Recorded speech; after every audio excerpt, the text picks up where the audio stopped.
કેમ છો વિદ્યાર્થીઓ? મજામાં? આપણે લાસ્ટ વિડીયોમાં વાત કર્યા પ્રમાણે આ વખતે પ્રકરણ નંબર 1 માં સમય સંખ્યાના વિશિષ્ટ દાખલાઓની વાત કરીશું. તો શરૂ કરીએ.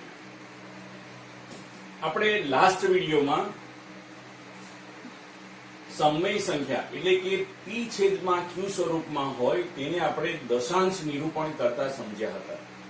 હવે આ વિડીયોમાં આપણે દશાંશ નિરૂપણ આપ્યું હોય અને તેને આપણે p છેદમાં q સ્વરૂપમાં કેવી રીતે મેળવવું તેની ચર્ચા કરીશું. તો શરૂ કરીએ.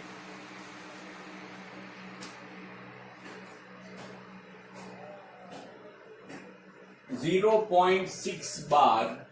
ને p છેદમાં q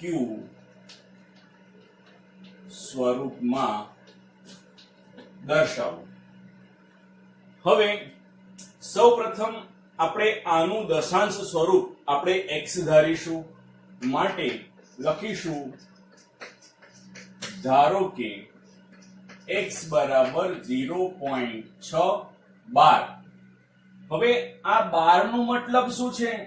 આપણે લાસ્ટ વિડીયોમાં તમને કહ્યું હતું કે 12 એટલે કે આ એક જ આંકડો વારંવાર પુનરાવર્તિત થાય છે અને માટે આપણે x બરાબર 0.666 આવું લખી શકીએ.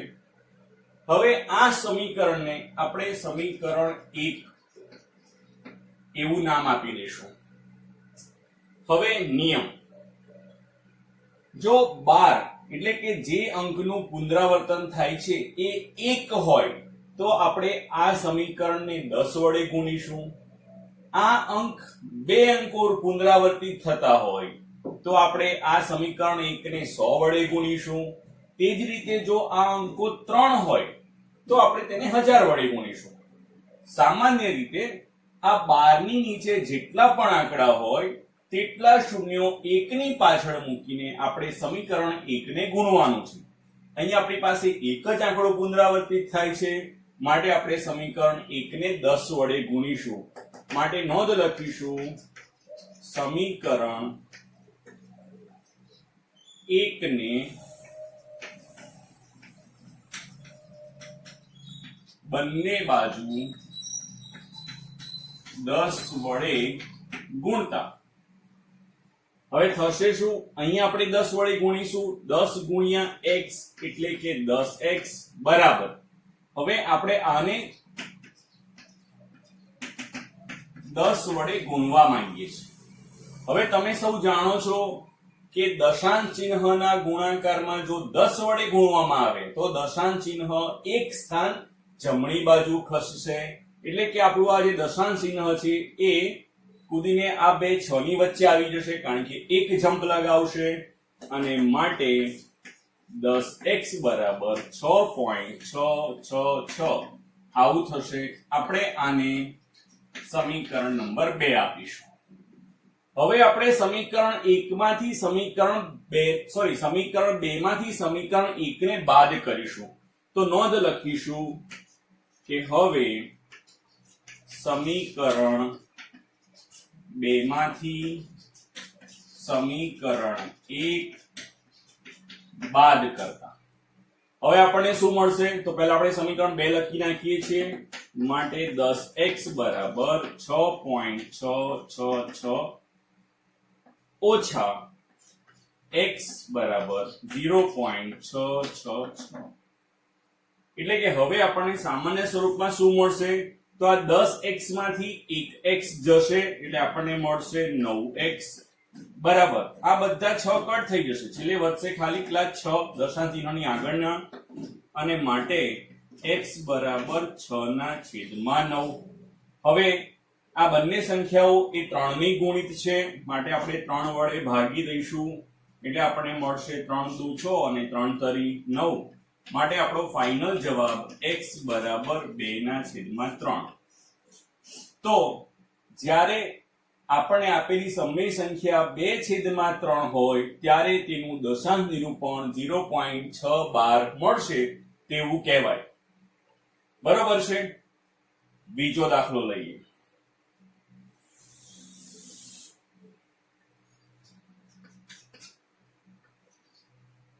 0.13 બાર ને p છેદમાં q સ્વરૂપમાં દર્શાવો. હવે પહેલા આપણે આને x ધારીશું અને માટે x બરાબર 0.13 બાર. હવે શું લખીશું? આને એક્સપાન્ડ કરીશું સ્વરૂપ માટે x બરાબર 0.131313 ચાલ્યા જ કરશે, કારણ કે બે અંકો ઉપર લીટી દોરેલી છે 12 ની, માટે બે અંકો પુનરાવર્તિત થવા જોઈએ. હવે આને આપણે સમીકરણ નંબર 1 આપી દઈશું. અહીંયા બે અંકોનું પુનરાવર્તન થાય છે માટે આપણે તેને 100 વડે ગુણીશું. માટે સમીકરણને બંને બાજુ 100 વડે ગુણતા માટે આપણને શું મળશે? 100x બરાબર 100 ગુણ્યા 0.1313 ચાલ્યા જ કરશે. હવે આપણે 100 વડે ગુણી રહ્યા છીએ માટે દશાંશ ચિહ્ન બે આંકડા કુદાવશે જમણી બાજુ અને માટે 100x બરાબર 13.1313 ચાલ્યા જ કરશે. આને આપણે સમીકરણ નંબર 2 આપીશું. હવે સમીકરણ 2 માંથી સમીકરણ 1 ને બાદ કરતા તો નોંધ લખીશું. હવે સમીકરણ 2 માંથી સમીકરણ 1 બાદ કરતા પહેલા લખીશું સમીકરણ નંબર 2 અને માટે 100x બરાબર 13.1313 ચાલ્યા જ કરશે ઓછા x 0.1313 ચાલ્યા જ કરશે.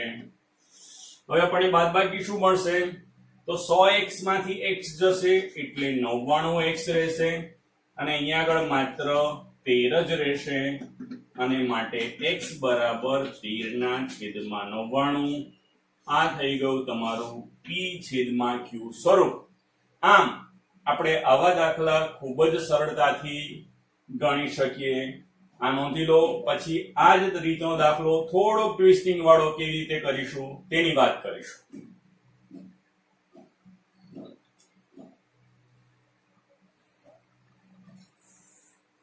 નોંધાઈ ગયું છે?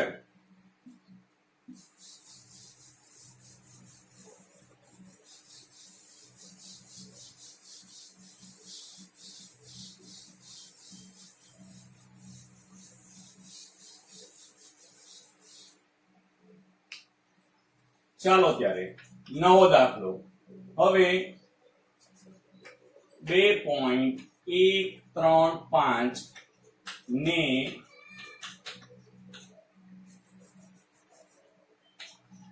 p છેદમાં q સ્વરૂપમાં દર્શાવો. હવે અહીંયા ધ્યાનથી જુઓ તો દશાંશ ચિહ્ન પછી એક અંક છોડીને બાકીના બે અંકો ઉપર આપણને 12 નું નિશાન આપ્યું છે. એટલે આપણે આ દાખલો થોડો જરા ધ્યાનથી કરવો પડશે. જરા સમજીએ. તો પહેલી વસ્તુ આપણે આના માટે x ધારીશું. માટે ધારો કે x બરાબર 2.135 ની ઉપર 12. હવે આપણે આને પુનરાવર્તિત સ્વરૂપમાં દર્શાવીશું અને માટે x બરાબર 2.1353535 ચાલ્યા જ કરશે. અહીંયા ખાસ નોંધો કે 1 ઉપર 12 નું ચિહ્ન નથી, માટે 1 એક જ વાર આવશે, પછી બાકીના અંકો પુનરાવર્તિત થશે. આપણે આને સમીકરણ નંબર 1 લખીશું. હવે બે જ અંકો પુનરાવર્તિત પામે છે માટે આપણે આને 100 વડે ગુણવું જોઈએ અને માટે બંને બાજુ 100 વડે ગુણતા આપણને શું મળશે? 100x બરાબર 100 ગુણ્યા કંઈક આવું મળશે. હવે આગળ 100 વડે ગુણીશું એટલે દશાંશ ચિહ્ન બે સ્થાન જમ્પ કરશે જમણી બાજુ અને માટે 100x બરાબર 213.53535 ચાલ્યા જ કરશે. આને આપણે સમીકરણ નંબર 2 બતાવીશું. ફરીથી સમીકરણ 2 માંથી સમીકરણ 1 ને બાદ કરીશું, માટે નોંધ લખીએ.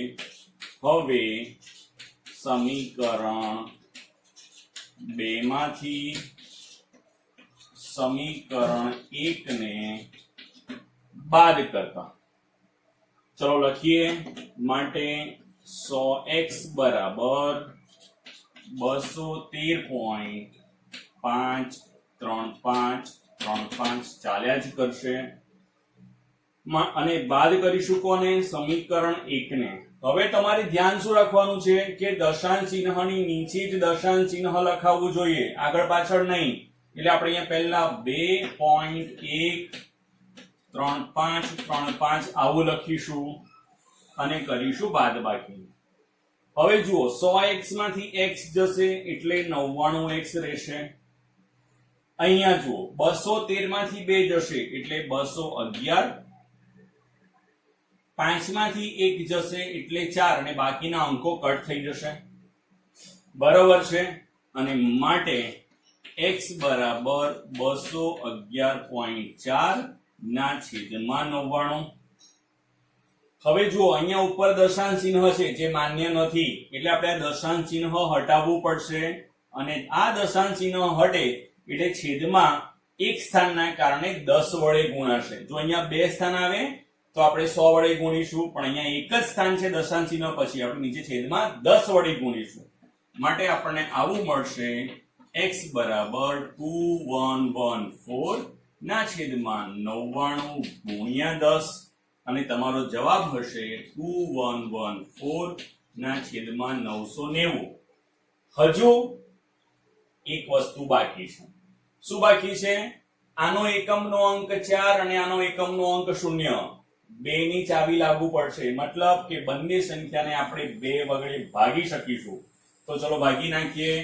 તો 2 એકા 2, 1 નું ભાગ નહીં ચાલે માટે 0, 5 દુ 10, 1 વધ્યા 14 થયા 7 અને નીચે આવશે 2 ચોક 8, 1 વધ્યા 19 થયા, 2 9 18, 1 વધ્યા 10 થયા અને 5. માટે આપણો અંતિમ જવાબ x બરાબર 1057 ના છેદમાં 495.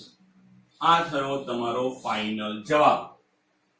એનો મતલબ એ થયો કે છેલ્લે તમારે આ તમે આટલું સાદું સ્વરૂપ આપો પછી પણ તમારે છેદ ઉડતા હોય તો ઉડાવવાના છે, તો જ તમારો દાખલો પૂરો થયેલો ગણાશે, બાકી ગણી શકાય નહીં. આ નોંધી લો, પછી આગળની વાત કરીશું.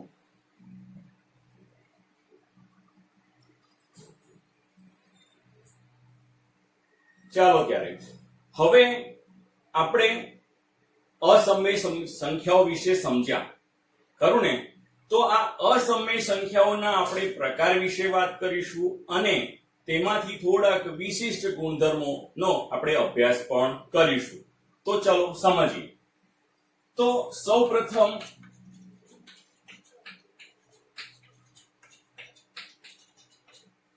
અસમય સંખ્યાઓ કઈ કઈ હતી તમને યાદ જ છે? હા, વર્ગમૂળમાં 2, વર્ગમૂળમાં 3, વર્ગમૂળમાં 4, 5 વગેરે. બરોબર ને?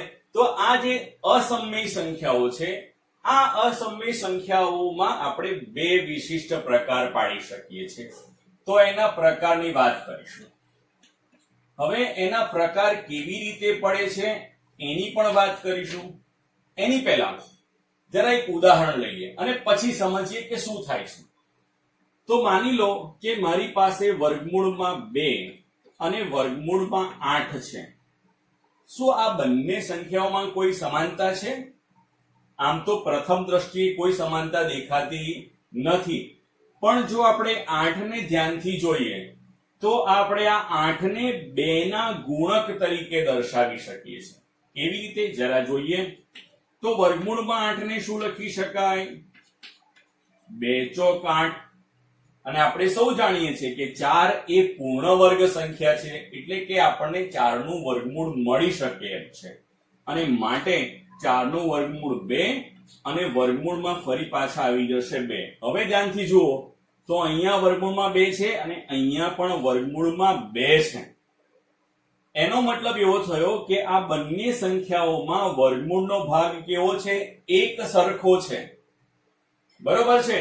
અને એટલા માટે આ સંખ્યાને એક વિશિષ્ટ પ્રકારે ઓળખવામાં આવે છે, એટલે કે આવી સંખ્યાઓ વર્ગમૂળમાં 2 અને વર્ગમૂળમાં 8 કે જેનું સાદુરૂપ આપીને આપણને બંને વર્ગમૂળમાં પાર્ક સરખા મળતા હોય તેવી સંખ્યાઓને આપણે સજાતીય સંખ્યાઓ કહીશું, બરાબર છે. અને બંનેનો સરખો ભાગ ન આવે તો આપણે તેને વિજાતીય સંખ્યાઓ કહીશું. હવે અસમય સંખ્યાઓને બીજા એક નવા નામે પણ ઓળખવામાં આવે છે, જેને આપણે કહીએ છીએ કરણી, જેને ઇંગ્લિશમાં કહેવાશે સર્ડ્સ. કરણી એટલે કે આપણે આને કહીશું સજાતીય કરણી અને આપણે આને કહીશું વિજાતીય કરણી. હવે આ પ્રકાર પાડીને આપણને શું ફાયદો? મોટો ફાયદો છે. જો સજાતીય કરણી આપણને મળી જાય, મતલબ કે જ્યારે આપણને આવું દેખવા મળે તો સજાતીય કરણી વચ્ચે સરવાળો કે બાદબાકી શક્ય છે. ગુણાકાર ભાગાકાર તો છે જ, પણ સરવાળો અને બાદબાકી પણ શક્ય છે. જ્યારે વિજાતીય કરણીમાં સરવાળો કે બાદબાકી શક્ય નથી. આ ખાસ નોંધવાનું છે. એટલે કે આપણે સજાતીય કરણીની વચ્ચે સરવાળો કે બાદબાકી કરી શકીશું, પણ વિજાતીય કરણીમાં આપણે સરવાળો બાદબાકી કરવાના નથી. આ ધ્યાન રાખીશું. હવે આના ઉપર જ થોડા ગણાક વિશિષ્ટ દાખલા આપણે સમજવાના છે. એની પહેલા થોડા ગણાક સજાતીય કરણી છે કે નહીં તે નક્કી કરવાના દાખલા સમજી લઈએ. તો ઉદાહરણ નંબર પહેલું હવે છે √3 અને √18. ચલો, હવે તમને એવું દેખાશે કે હા 18 તો 3 નો ગુણક છે, ખરું કે નહીં? તો તમે તરત કહી દેશો કે ના, આ સંખ્યાઓ કેવી છે? સજાતીય કરણી છે. ના, હવે જરા ધ્યાનથી સમજજો કે આ સંખ્યાઓ સજાતીય કરણી નથી, વિજાતીય છે. કેવી રીતે સમજીએ?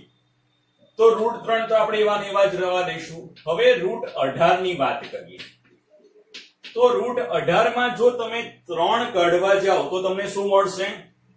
કંઈક આવું મળશે કે 6 ગુણ્યા 3. પણ 6 એ પૂર્ણ વર્ગ સંખ્યા નથી, એટલે આપણે 3 ને ગુણક સ્વરૂપમાં 18 ને બતાવી શકાય નહીં. એટલે આપણે હવે શું કરવું પડે? 18 ને આપણે એવી સંખ્યાના સ્વરૂપમાં દર્શાવવું પડે કે જે આપણને પૂર્ણ વર્ગ સંખ્યા મળે. યાદ આવી ગયું ને? હા, 9 દુ 18. હવે જરા જુઓ, 9 પૂર્ણ વર્ગ સંખ્યા છે, માટે આપણે એનું વર્ગમૂળ લઈશું 3 અને છેલ્લે વર્ગમૂળમાં કેટલા રહેશે? 2. હવે ધ્યાનથી જુઓ, અહીંયા વર્ગમૂળમાં 3 અને અહીંયા કેટલા છે?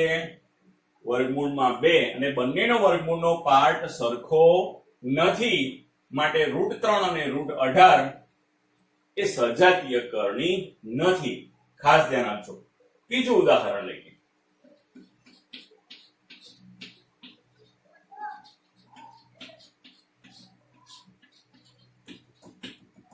ચલો, હવે આની વાત કરીશું. તો આમાં જરા જુઓ શું થશે.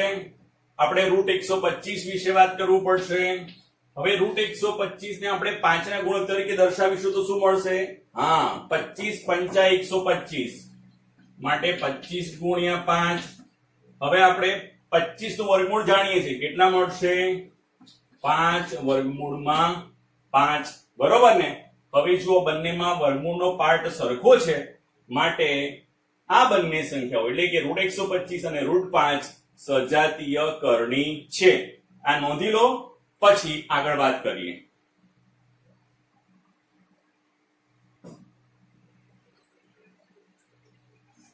ચાલો ત્યારે હવે એક નવો દાખલો ગણીએ, જરા ધ્યાનથી સમજજો. રકમ કંઈક આવી છે કે વર્ગમૂળમાં 8 વત્તા વર્ગમૂળમાં 32 વત્તા વર્ગમૂળમાં 128. હવે આપણને દેખાય છે કે આ ત્રણેય સંખ્યાઓ દેખાવમાં બધા કરતા અલગ છે. તો પહેલા આપણે શું કરીશું, આ તમામ સંખ્યાઓનો સરવાળો થાય કે ન થાય, તો આપણે પહેલા જ વાત કરીએ કે શું હોવું જોઈએ. આમને જો સજાતીય કરણીના સ્વરૂપમાં ફેરવી શકાય તો આમને વચ્ચે સરવાળો કરી શકાય, પણ જો સજાતીય સ્વરૂપમાં ન ફેરવી શકાય તો સરવાળો ના થઈ શકે. એટલે કે આપણે હવે શું કરીશું, આમને સજાતીય સ્વરૂપમાં ફેરવવાનો પ્રયત્ન કરીશું.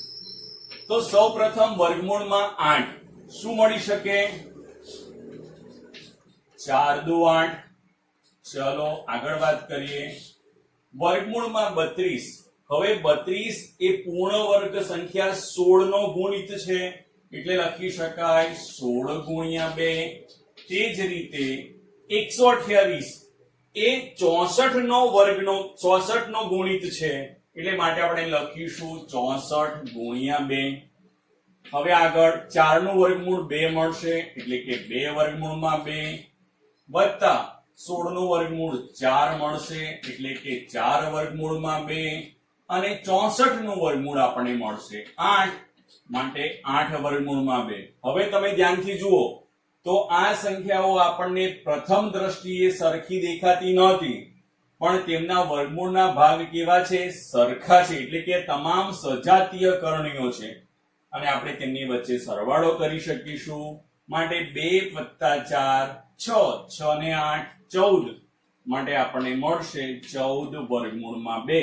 તો આ થયો તમારો જવાબ.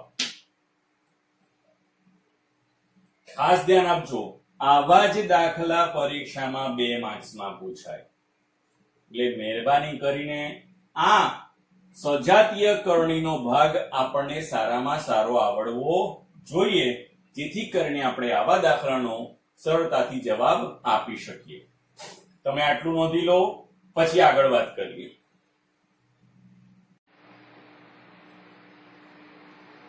ચાલો ત્યારે હવે એક નવો દાખલો વિશિષ્ટ રીતે ધ્યાનથી સમજો. √500 ઓછા √45 આખાના છેદમાં √125.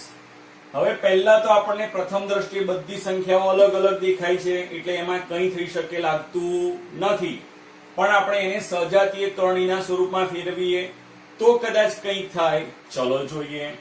તો પહેલા √500 એ 100 ગુણ્યા 5, કારણ કે 100 એ પૂર્ણ વર્ગ સંખ્યા છે, એટલે આપણે √500 ને લખીશું √100 ગુણ્યા 5 ઓછા √45 9 પંચા 45, માટે રૂટમાં 9 ગુણ્યા 5 છેદમાં અહીંયા આપણને મળશે 25 ગુણ્યા 5, કારણ કે 25 પંચા 125. ચલો હવે 100 નું વર્ગમૂળ કેટલું મળશે, 10, માટે 10 વર્ગમૂળમાં 5 ઓછા અહીંયા આપણને મળશે 3 વર્ગમૂળમાં 5, કારણ કે 9 નું વર્ગમૂળ 3 મળશે, ના છેદમાં 5 વર્ગમૂળમાં 5, કારણ કે 25 નું વર્ગમૂળ 5 મળશે. હવે આપણે ઉપર સાદુરૂપ આપી શકીશું, કારણ કે બંને સજાતીય કરણી છે, અને માટે 10 વર્ગમૂળમાં 5 માંથી 3 વર્ગમૂળમાં 5 જશે.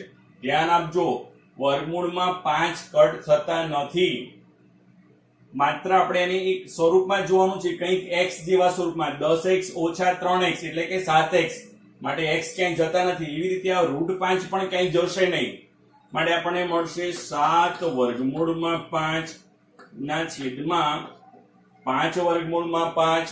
હવે આપણે આ √5 કટ કરીશું તો આપણને મળશે 7/5. તો આ થયો તમારો જવાબ. હવે જુઓ, આ દાખલો અને જવાબ બંનેમાં બહુ જ ભેદ છે. એ ભેદ કેમ આવ્યો, સજાતીય કરણીના કારણે. એટલે મહેરબાની કરીને આ ખાસ સમજજો અને આવા દાખલાનો અભ્યાસ ચોક્કસ કરજો. આગળ વાત કરીશું. હવે માનો કે મારી પાસે બે અસમય સંખ્યાઓ છે, વર્ગમૂળમાં 7 વત્તા વર્ગમૂળમાં 3. તો શું આ બંને અસમય સંખ્યાઓનો સરવાળો સમય હોય કે અસમય? એટલે કે આપણે આવી સંખ્યાઓને પણ કોઈ વિશેષ રીતે સમજવી પડે, અને આમાં બે અસમય સંખ્યાઓનો સરવાળો છે અને આ પરિણામ આખું પણ શું કહેવાશે? અસમય સંખ્યા જ કહેવાશે. બરોબર છે?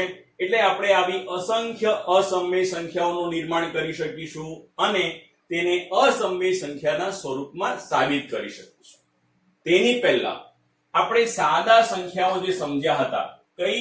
વર્ગમૂળમાં 2, વર્ગમૂળમાં 3, વર્ગમૂળમાં 5 વગેરેને આપણે અસમય સાબિત કરવી છે.